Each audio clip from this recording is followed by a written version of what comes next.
I think the best thing is to just to delve right in. Now, like Steve says, a lot to cover. I think the best place to start, though, would be with, and correct me if I'm wrong, but I believe you guys had a shared experience when you were a lot younger, when you were young boys. Could you tell me a little bit about that, basically? Yes, well, I mean, we were young. We've been staying with our maternal grandmother. Our grandparents lived in Felton, Middlesex, and they had a very large house.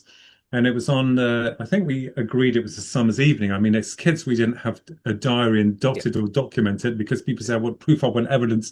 I mean, for goodness sake, we were kids. yeah. But there was, We were 13. we were 13, and there was an appearance of this, what we can only describe as we thought, first of all, had been a balloon, but it wasn't.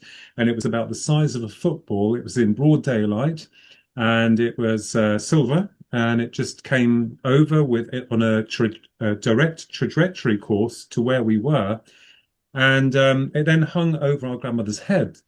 And we were so stunned. Of course, UFO did not come into our minds No, because we no. always assumed the UFO was a big thing, Right. but this thing was small. But as it hung there, we could see the reflection of the tree through its, its silver Mm. makeup.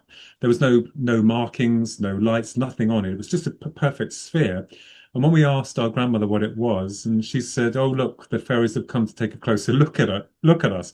And I think she was trying to allay our fears. But we watched as this thing then went up to the second floor bedroom windows, then the third floor, and it went over the top of the house. And we ran into the house because they had a winding staircase in the big hall. So we ran up there and then to the front of my grandparents' room. And we saw it going very fast.